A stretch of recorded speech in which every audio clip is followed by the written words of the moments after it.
Welcome to Concrete Block, the podcast where we dive into the latest news and trends from around the world. I'm your host, Walter, and we're glad you're joining us today. We're starting off with a story that's making waves in the world of international trade and diplomacy. The United States and India are engaged in high-stakes negotiations over trade policies, and it's getting interesting. According to reports, India is facing pressure from the U.S. to open up its markets and reduce tariffs on American goods. Now, this is a complex issue with many different perspectives. On one hand, the U.S. argues that India's protectionist policies are unfair and hurt American businesses. On the other hand, India says it needs to protect its own industries and ensure that its economy isn't overwhelmed by foreign competition.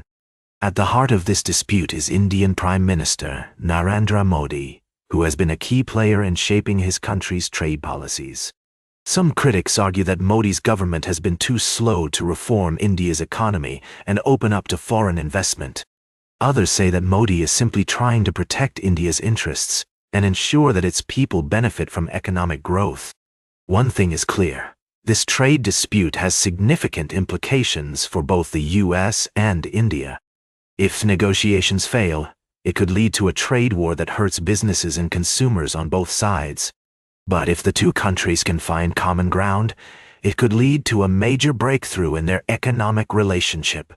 We'll be keeping a close eye on this story as it develops. In the meantime, let's take a look at some other news from around the region.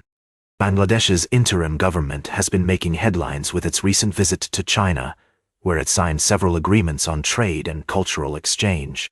And in Nepal, pro-monarchy protests turned violent last week, leaving 2 people dead and dozens injured. These are just a few of the stories we'll be covering today on Concrete Block. We'll be right back with more of today's top news on Concrete Block. Welcome back to Concrete Block. We're diving into the world of politics and trade today, and I'm excited to share this next story with you. As we explore the complexities of international relationships, it's essential to consider multiple perspectives and approaches. We've been following the developments in the trade tensions between Canada and the U.S., and it seems that all major parties have unveiled their plans to address the situation. The Liberal government has proposed a network for auto parts and a corridor to diversify trade away from the U.S., while also outlining a plan to impose retaliatory tariffs against the U.S. The Conservative Party, on the other hand, is focusing on knocking down interprovincial trade barriers and offering financial incentives for provinces to remove them. They're also planning to use revenue from tariffs to cut taxes and provide relief to those most impacted. The NDP has called for dollar-for-dollar retaliatory tariffs and a 100% tariff on certain companies, while the Green Party is advocating for the federal government to buy up Canadian resources and put them in reserve. It's interesting to note that not all experts agree that retaliatory tariffs are the best course of action. Avery Schenfeld, a chief economist at CBC, suggests that Canada should instead push the Buy Canadian movement and let Canadians fight back with their wallets. He argues that this approach could be more effective in promoting Canadian goods and services. Another report from the C.D. Howe Institute recommends an even softer approach, focusing on addressing the U.S.'s issues with Canada and coming up with mutually beneficial solutions. This approach emphasizes communication and cooperation between the two nations. As we consider these different perspectives, it's clear that there's no easy solution to this complex issue. Each party has its own strategy, and it's essential to weigh the potential benefits and drawbacks of each approach.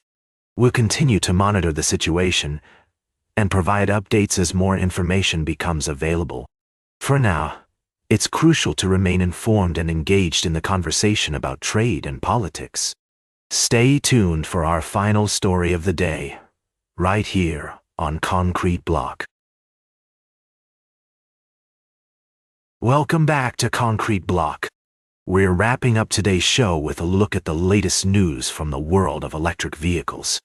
Tesla, the pioneering EV manufacturer, has just released its production and sales numbers for the first quarter of 2025, and the results are noteworthy.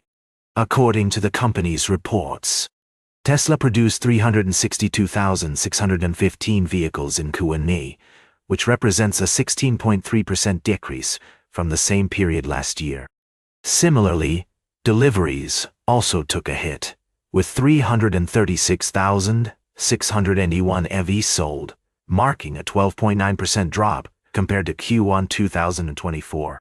The majority of these sales come from the Models 3 and Y, but even with a recent refresh for the Model Y, sales declined by 12.4% year-over-year.